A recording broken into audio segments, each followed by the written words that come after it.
அஸ்ஸலாமு அலைக்கும் வரஹ்மத்துல்லாஹி வபரகாத்துஹு.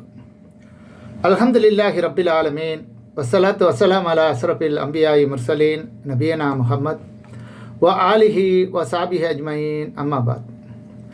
கண்ணியத்துக்குரிய எல்லாம் வல்ல அல்லாஹு ஜல்லசானு தாலாவின் நல்லடியார்களே, அன்பிக்கினிய சகோதர சகோதரிகளே, பிறமத அன்பர்களே, நண்பர்களே, உங்கள் அனைவரின் மீதும் ஏக இறைவனுடைய சாந்தியும் சமாதானமும் என்றென்றும் நிலவ பிரார்த்திப்பதோடு நான் சங்கை அப்துல் அஜீஸ்.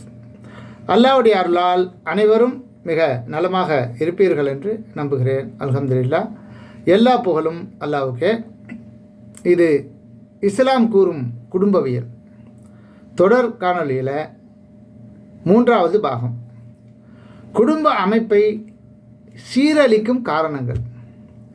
நாம் வாழ்ந்து கொண்டிருக்கக்கூடிய சமகாலத்தில் நடக்கிற நிகழ்வுகளை நீங்கள் சீர்தூக்கி பார்த்தால் அது முழுக்க முழுக்க குடும்ப அமைப்பை சீரழிக்கக்கூடிய காரணங்களாக ஏராளமான செய்திகள் அடங்கி இருக்கின்றன. அவைகளை சரியாக நம்ம புரிந்து கொண்டு நம்மை திருத்திக் கொள்ள வேண்டும் என்பதற்காகத்தான் இந்த காணொளி. சமீப காலமாக இந்த குடும்ப அமைப்பை சீரழிக்கும் பாழாக்கக்கூடிய பலவிதமான கெட்ட சிந்தனைகள் மக்கள் மத்தியில் ஊடுருவி இருக்கின்றன. நாம் வாழக்கூடிய இந்த சமகாலத்தில்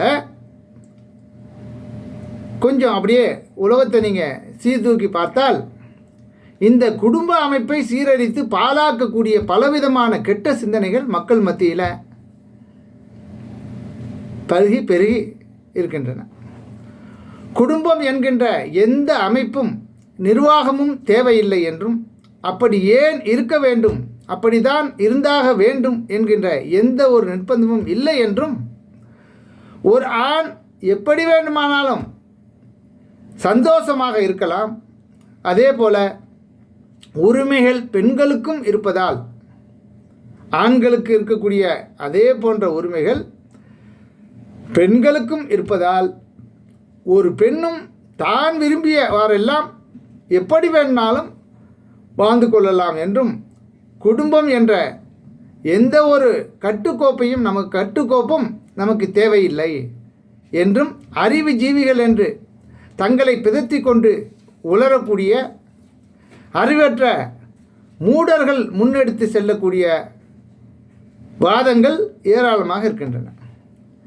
ஒரு பக்கம் பகுத்தறிவாதிகள் என்று, இன்னொரு பக்கம் சமயம் சார்ந்தவர்கள் என்று, நம்பிக்கை என்ற பெயரில் இப்படி பல மாதிரியாக எல்லாத்தையும் முற்றிலும் திறந்து விட்டு அது மாதிரி இப்படி ஏகப்பட்ட குளறுபடிகள் இந்த குடும்ப அமைப்பை சீரழிக்கக்கூடிய ஒரு காரணிகளாக அமைந்திருக்கிறது. ஒரு ஆண் எப்படி வேண்டுமானாலும் சந்தோஷமாக இருக்கலாம், அதே போன்று உரிமைகள் பெண்களுக்கும் இருப்பதால் ஒரு பெண்ணும் தான் விரும்பியவாறெல்லாம் தான் இஷ்டப்படி வாழ்ந்து கொள்ளலாம். குடும்பம் என்ற எந்த ஒரு கட்டுக்கோப்பும் தேவையில்லை என்றும் அறிவுஜீவிகள் என்று தங்களை சொல்லிக் கொள்ளக்கூடியவர்களால் இது போன்ற பிரச்சாரங்கள் முன்னெடுத்து செல்லப்படுகிறது. அதை மிகப்பெரிய நாகரிக வளர்ச்சியாக காட்டி ஊடகங்கள் தவறான பிரச்சாரம் செய்வதையும் பார்க்க முடிகிறது. குடும்பத்தை சீரழிக்கும் காரணங்கள் என்னவென்று நாம் ஆய்வு செய்து பார்த்தால் அவற்றில் மிக முக்கியமான 3 காரணங்களை சொல்லலாம். நிறைய இருக்குது. என்ன மிக முக்கியமாக ஒரு 3 காரணங்கள். மனிதனை வழிகெடுப்பதற்காக சைத்தான் இந்த 3 செயல் திட்டங்களையும் பயன்படுத்துகிறான். அந்த 3 தவறான திட்டங்களில் முதலாவது அமைந்திருப்பது துறவறம். நம்பிக்கை என்ற பெயரில், கடவுள் நம்பிக்கைங்கிற பெயரில் மூட நம்பிக்கைகளை மக்களுக்கு முன்வைத்து மக்களை மடையராக்கி அவர்களுடைய பொருளாதாரத்தையே முக்கிய குறிக்கோளாக கொண்டு வாழ்ந்து கொண்டிருக்கின்ற மதகுருமார்கள், இவர்கள் முன்வைக்கக்கூடிய ஒரு செயல்தான் இந்த துறவறம். அதாவது ஒரு ஆணுக்கு ஒரு பெண் தேவை கிடையாது, அதே போல் ஒரு பெண்ணுக்கும் எந்த ஒரு ஆணும் தேவை கிடையாது. இல்லறம் என்ற சேர்க்கை உறவும் தேவையில்லை. நமது ஆசாபாசங்களை எல்லாம் துறந்துவிட்டு கடவுளுக்காகவே நம்முடைய வாழ்வை அர்ப்பணிக்க வேண்டும் என்ற முடிவுடன் செயல்படுவது தான் இந்த துறவறம் என்பதாகும். சரியாக அன்புக்குரிய சகோதர சகோதரியில் புரிந்து கொள்ளுங்கள். கடவுளுக்காக தவம் இருக்க வேண்டும், தியானத்தில் இருக்க வேண்டும் என்றெல்லாம் கடவுளுக்காக தன்னையே அர்ப்பணிப்பதை புனிதமாக கருதுவது பல மதங்களில் மிக முக்கிய கோட்பாடாக இருப்பதை நீங்கள் அறிவீர்கள். இப்படி துறவிகளாக இருப்பவர்கள்தான் அந்த மதத்தின் பீடாதிபதிகளாகவும் ஞானிகளாகவும் பெரிய பெரிய அறிவாளிகளாகவும் கருதப்படுகிறார்கள். குடும்பத்தில் ஈடுபட்டு பிள்ளை குட்டிகளை பெற்று சமூகத்தோடு வாழ்கின்ற நம்மை எல்லாம் விட சிறந்த மக்களாக துறவிகள் எல்லா மதங்களிலும் கருதப்படுகிறார்கள். துரதிர்ஷ்டவசமாக ஏன் அறியாமையில் மூழ்கி இருக்கின்ற மக்களால் இப்படி அந்த மக்களை ஏமாற்றுகிறார்கள். அதான் இந்த சிந்தனை எல்லோருக்கும் வந்தால் என்னவாகும் என்பதை நீங்கள் சிந்தித்து பார்க்கணும். உலக மாந்தர்கள் அனைவருக்குமே இப்படிப்பட்ட ஒரு சிந்தனை வந்தால் மனித குலம் என்பது முடிந்துவிடும். ஏதோ லட்சத்தில் ஒருவன் இந்த துறவரம் என்ற சிந்தனையில் இருப்பதால் உலகம் இயங்கிக் கொண்டிருக்கிறது. துறவரம் என்ற இந்த வியாதி மனிதர்கள் முழுமைக்கும் பரவிவிட்டால் உலகத்தில் உள்ள அனைவரும் துறவரத்தை முடிவாக எடுத்துக்கொண்டால் அத்தோடு இந்த உலகம் முடிந்துவிடும். மனித சமூகம் இல்லாமல் போய்விடும். பிள்ளைகள் பிறக்காது கியாம நாள் வரை என்ற ஒரு உலக முடிவு நாள் வருவதற்கு முன்பாகவே மனித சமூகம் முழுவதும் அழிந்துவிடும். எனவே குடும்ப வாழ்க்கை தேவையில்லை, துறவரமே கதி என்று வாழ்வது சைத்தானின் ஒரு சைத்தானின் மாகை வலை என்பதை நாம் உணர்ந்து கொள்ள வேண்டும். ஆனால் இஸ்லாம் மார்க்கம் மட்டும்தான் இந்த துறவரத்திற்கு சாட்டை அடி கொடுத்து விரட்டி அடிக்கிறது. எப்படி? துறவரத்தை மாபெரும் குற்றமாக கருதி வன்மையாக கண்டிக்கிறது. இருப்பினும் கடந்த 30 ஆண்டுகளுக்கு முன்னால் முஸ்லீம்களும் துறவரம் என்ற தாக்குதலுக்குள் சிக்கப்பட்டிருந்தார்கள் என்பதுதான் உண்மை. இறைவனுக்காக தன்னை அர்ப்பணிப்பது புனிதமாக முஸ்லீம்களிடத்திலும் பரவி இருந்தது. தற்போது ஏகத்துவ சிந்தனை எழுச்சி தமிழகத்தில் எடுத்து செல்லப்பட்ட பிறகு, தமிழகம் முழுவதும் இந்த ஏகத்துவ பிரச்சாரம் எடுத்து செல்லப்பட்ட பிறகு அது உலகம் முழுவதும் பரவ ஆரம்பித்தும் இருப்பதால் துறவரம் இஸ்லாத்தில் கூடாது, அது குற்றம் என்று மக்கள் புரிய ஆரம்பித்து விட்டார்கள். அல்ஹம்துலில்லாஹ், அல்லாஹ்வுக்கு எல்லா புகழும். எந்த அளவுக்கு துறவரத்தை முஸ்லீம்கள் கடந்த காலத்தில் ஆதரித்தார்களோ, துறவத்தை கடைபிடிப்பவர் அவுலியாக்களாகவும் மகான்களாகவும் இந்த அறியாத கால மக்களால் கருதப்பட்டார்கள். மகான் என்பதற்கு அடையாளமே துறவரம் என்று சொல்லுகின்ற அளவுக்கு தவறான வழியில் சென்று கொண்டிருந்தார்கள். மேலும் திருமண வாழ்க்கையும் பிள்ளை குட்டிகள் பெற்றுக்கொள்வதையும் சமூக வாழ்க்கையில் ஈடுபடுவதையும் கொச்சைப்படுத்தி பிரச்சாரமும் செய்து வந்தார்கள். இதற்கு உதாரணமாக குணங்குடி மஸ்தான் என்ற ஒரு அவுலியாவை இந்த மக்களால், அறியாமை கால மக்களால் அழைக்கப்படுகிறது அவுலியா. அவரை நீங்கள் மேற்கோள் எடுத்துக்கலாம். உதாரணத்துக்கு, இவர் முஸ்லீம்களால் மதிக்கப்படுகின்ற ஒரு மகான். முந்தைய காலத்தில் இவரது பெயரில் சென்னையில் தண்டையார்பேட்டை உள்பட பல்வேறு இடங்களில் அவருக்கு தர்கா கூட இருக்கிறது தான். இவர் தனது பாட்டில் அவர் எழுதின கவிதைகளில், அவருடைய பாடல்களில் பெண்களை மிகவும் கொச்சைப்படுத்தி ஏசி இருக்கிறார். எப்படி? சங்கையும் போக்கி சதிமானமாக சகசண்டியாக்கி வித்திடுவாள், வெகு பங்கப்படுத்திடுவாள், அந்த மங்கையர் ஆசை வைத்தையோ வையத்தில் பெண் கொண்ட பெயர்பட்ட பாட்டையும் கேட்டையும் பேசுவோமே நெஞ்சமே என்கிறார். இந்த பெண்கள் ஆண்களுக்கு இருக்கிற மரியாதையை எல்லாம் போக்கி விடுவார்கள், வெட்கங்கட்ட செயல்களை நம்மை செய்ய வைத்து விடுவார்கள், நம்மை கேவலப்படுத்தி விடுவார்கள். இப்படி பெண்கள் மீது ஆசை வைத்து கேடு கட்டு விட்ட உன் பாட்டையும் கேட்டையும் பேசுவோமே என்று கேட்கிறார். இதன் மூலம் பெண்கள் ஆண்களின் மரியாதையை கெடுத்து விடுவார்கள் என்றும் கேவலப்படுத்துவார்கள் என்றும் இஸ்லாத்தின் போர்வையில் கவிதை எழுதுகிறார் என்றால் இவர் எந்த மனநிலையில் ஊட்டப்பட்டிருக்கிறார், வளர்க்கப்பட்டிருக்கிறார்கள் என்பதை நீங்கள் சிந்தித்து பார்க்கணும். இந்த கவிதைகள் ஒரு காலத்தில் மஸ்தானுடைய பாடல்கள் என்று பள்ளிவாசல்களில் பாடப்பட்டு கொண்டிருந்ததா. அல்லாஹ் அதிலிருந்து நம்மளை காப்பாற்றிட்டான். அதுக்கு முந்தி சொல்கிறேன், தங்க நகையையும் முகப்பணி சேலையையும் தாவெனவே குரங்காட்டுவாள். பெண் என்பவள் தங்க நகை வேண்டும், நல்ல அழகான சேலைகள் துணிமணிகளும் வேண்டும் என்று ஆண்களை ஆட்டி வைப்பாளாம் என்று பெண்கள் சமூகத்தையே ஊனப்படுத்துகிறார். ஆதியை தேடி அருள் பெற நாடி அழுதழுது மடிப்பிடிப்பாள். நீதான் ஏதென்ன விட்டு பிரிவது மென்றவள் ஏங்கி ஏங்கி துடிதுடிப்பாள். அதாவது அல்லாவை தேடி நாம் துறவரத்திற்கு சென்றால் நமது மடியை பிடித்து அழுது துறவரத்திற்கு போகாது என்று தடை செய்வாளாம். அல்லாவிற்காக எங்காவது போகலாம் என்று நினைத்தால் ஏங்கி ஏங்கி துடிப்பாளாம். நாடி குருவாடி தேடி நடக்கிற நற்செயலை கசப்பாக்குவாள். குருவடி என்றால் சேக்கு முரீது என்று பொருள். முரீது வாங்கி கொண்டு சேக்குடன் செல்லுவதை கசப்பாக்குவாராம்.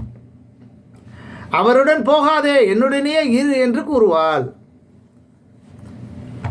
ஓடி திரிந்து அலைந்து பணங்கள் ஒரு காலை தேடென்று தாக்குவாள். தேடும் பொருள்தனை காணிலும் தேசத்தில் யார் என்று தூக்குவாள். ஓடி ஓடி உழை என்று காசு பணத்தை காட்டுவாள். ஓடி ஓடி உழைத்து கொட்டினால் உலகத்தில் உன்னை மாதிரி யார் உண்டா என்று பாராட்டுவாளாம். இப்படியெல்லாம் பெண்களை கேவலப்படுத்துகிறார். பெண்கள் என்றால் நச்சு பாம்பு போன்று என்று தவறான ஒரு சித்தரிப்பை உண்டாக்குகிறார் இவருடைய பாடலின் மூலமாக, கவிதை வரையில். அது மட்டுமல்ல, ஆடென்றும் வீடென்றும் தேடென்றும் ஆண்டவனை மறப்பாக்குவாளாம். ஆடு மாடு வீடு வாசல் போன்றவை வேண்டும் என்பதற்காக ஆண்டவனையே மறக்க செய்துவிடுவாள் என்று இவர் பாடுகிறார். இப்படியெல்லாம் இஸ்லாத்தின் பெயரால் குடும்ப வாழ்க்கை வேண்டாம், அவரவர் தன்னை மட்டும் காத்து கொண்டால் போதும் என்று கூறுவதுதான் முக்கியமாக துறவரம் என்பதில் ஒரு அம்சமாக இருக்குது. ஒரு நல்ல சித்தாந்தமாக கடந்த காலங்களில் கருதப்பட்டு வந்துள்ளது என்பதற்கு இவை அனைத்தும் சான்றுகளாக இருக்கின்றன. திருமணமே வேண்டாம் என்று சொல்லி புறக்கணித்தவர்களும் திருமணம் முடிக்காமலேயே வாழ்நாளை பாழாக்கியவர்களும் இஸ்லாத்திற்கு எதிரானவர்கள். அவர்கள் ஒருபோதும் இறைநேசர்களாக இருக்கவே முடியாது என்ற உண்மை தெரியாமல் அவர்கள் ஒருபோதும் இறைவனுடைய நேசர்களாக இருக்கவே முடியாது என்பது இஸ்லாத்தின் நிலைப்பாடு. அந்த உண்மை தெரியாமல் துறவரம் மேற்கொள்பவர்கள் மகான்களாகவும் அவுலியாக்களாகவும் இருப்பார்கள் என்ற தவறான எண்ணம் முஸ்லிம்களிடமும் இருந்தது என்பதற்கும் இது போன்ற ஏராளமான சான்றுகள் நம்ம தமிழகத்தில் இருக்குது, உலகம் முழுவதிலும் இருக்குது. எனவே துறவரம் என்பது மிக மிக ஒரு கேடுகட்ட செயல். இயற்கையாக இறைவன் நம்மை படைத்திருப்பது முதல்ல படைத்தது போன காணொலியில் உங்களுக்கு எடுத்து சொல்லியிருக்கோம். இறைவன் முதல்ல படைத்தது ஒரு ஆணை மட்டும்தான். பூமி முழுவதிலும் மண் எடுத்து அதை தன் கையால் பிசைந்து அதை ஒரு மனிதன் போன்ற ஒரு உருவத்தை செஞ்சு காய போட்டு தட்டினால் சத்தம் வர அளவுக்கு நல்லா காய்ஞ்ச உடனே அந்த மனிதனுக்கு தன்னுடைய ரூஹை ஊதி முதல் மனிதனாகிய ஆதம் அலைஹிஸ்ஸலாம் அவர்களை அல்லாஹ் படைக்கிறான். அவருக்கு துணையாக ஒரு பெண்ணை படைத்தான். அவர்களுக்கு பெயர் ஹவ்வா. அவர்களே இந்த மாதிரி பூமி முழுவதிலும் மண் எடுத்து தண்ணியை ஊற்றி களிமண்ணால் பிசைஞ்சு அப்படி தட்டுனா சத்தம் வர்ற அளவுக்கு செஞ்சு போட்டு காய வச்சு அதுக்கப்புறம் ஒரு பொம்பளையாக உருவாகன்னு செஞ்சானா? அப்படி இல்லை. ஆதம் அலைஹிஸ்ஸலாம் அவர்களுடைய உடம்பிலிருந்து அவர்களுடைய விலா புறத்தில் உள்ள ஒரு சிறிய எலும்பை எடுத்து, ஒரு சிறு பகுதியை எடுத்து அதிலிருந்து பெண்ணை படைக்கிறான். நல்லா மனித சமூகம் புரிந்து கொள்ள வேண்டும். ஒரு அற்புதமான செய்தி இதில் இருக்கு. அப்போ ஒரு ஆண் என்று அல்லாஹுவால் படைக்கப்பட்ட முதல் மனிதருடைய உடம்பிலிருந்து ஒரு சிறு பகுதியை எடுத்து அதிலிருந்து ஹவ்வா என்ற பெண்ணை உருவாக்குகிறான். ஏன் சிந்திச்சு பாருங்கள். அல்லாஹ்வுக்கு இவரை படித்தது போல ஒரு பொண்ணை அதே மாதிரியே படைக்க முடியாதா? முடியும். ஏன் இப்படி படைத்தான்? மிகப்பெரிய ஒரு உண்மை அதில் அடங்கியிருக்கு. அவரிலிருந்து அவருடைய துணையை படைத்தான். அவரிலிருந்து. அப்பதான் அவரால் அவள் ஈர்க்கப்படுவாள். அப்ப ஒரு ஆணுக்கு ஒரு பெண்ணை பார்த்தால் கவரும் விதமாக இருக்க வேண்டும். அந்த பெண்ணை பார்த்தால் ஆசைப்படும் கூடிய விதத்தில் இருக்க வேண்டும்.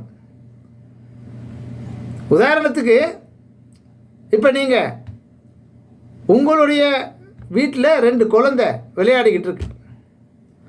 ஒரு தாயின்னு வச்சுக்கோமே. அந்த தாய்க்கு முன்னால் 2 குழந்தைகள் விளையாடி கொண்டிருக்கு. ஒரு குழந்தை தான் பெற்ற குழந்தை, இன்னொரு குழந்தை தன்னுடைய அண்ணனோ அக்காவுடைய பிள்ளை. 2 விளையாடி கொண்டிருக்கு. இப்படி விளையாடி கொண்டிருக்கும்போது இந்த 2 குழந்தைகளை நோக்கி ஒரு ஆபத்து வருகிறது. ஒரு பாம்போ பல்லியோ புறானோ அல்ல ஏதோ ஒரு ஆபத்து வருதுன்னு வச்சுக்கோங்க. அந்த ஆபத்திலிருந்து அந்த குழந்தையை பாதுகாப்பதற்கு முதல்ல அந்த தாய் யாருக்கு முதலிடம் கொடுப்பா, முக்கியத்துவம் கொடுப்பா? தான் பெற்ற பிள்ளைக்கு தானே. அடுத்தது தான் மற்ற குழந்தைக்கு. ஏன் தான் பெற்ற பிள்ளைக்கு அதை முக்கியத்துவம் கொடுக்குறா? 2 குழந்தை தானே என்று நீங்கள் சிந்தித்தால் அது அவளுடைய இரத்தம், அவளுடைய உடம்பில் ஊறி வளர்ந்த இரத்தம், அதில் படைக்கப்பட்ட ஒரு அணு. அது அவள் உடம்புல ஒரு பகுதியாக அது இருப்பதனால் அதற்குத்தான் முக்கியத்துவம் கொடுப்பார் இல்லையா? இதுபோல தான் ஆதம் என்ற முதல் மனிதருடைய அவருடைய உடம்பிலிருந்து அவருடைய மேனியிலிருந்து ஒரு சிறு பகுதியை எடுத்து அதிலிருந்து பெண்ணை உருவாக்குவதற்கு காரணம், பெண்ணுக்கு ஆண் தேவையுடையவனாக இருக்க வேண்டும், ஆணுக்கு பெண் தேவையுடையவளாக இருக்க வேண்டும், ஒருவரை ஒருவர் கவரும் விதமாக இருக்க வேண்டும், ஈர்க்கும் விதமாக இருக்க வேண்டும். அதன் மூலமாக இந்த மனித சஞ்சாரம் பெருக வேண்டும், பல்கி பெருக வேண்டும் என்பது அனைத்தையும் படைத்த ரப்புல் ஆலமீன் அல்லாஹ்வுடைய இறைவனுடைய நோக்கம் என்பதை சரியாக புரிந்து கொள்ள வேண்டும். அதனால்தான் அல்லாஹ் ரப்புல் ஆலமீன் முதல்ல ஒரு ஆணை மட்டும் படைத்து அவரிலிருந்து ஒரு சிறு பகுதியை எடுத்து பெண்ணை படைக்கிறான். அவர்கள் 2 பேரும் ஒரு சேர இருக்க வேணும். இவருக்கு ஒரு ஆபத்துன்னா அவங்க துடிக்கணும், அவருக்கு ஒரு ஆபத்துன்னா இவங்க ஓடி வந்து பாதுகாக்கணும். அப்போ ஒருவர் ஓர் உயிர் ஈருடல்னு சொல்லுவாங்க இல்லையா?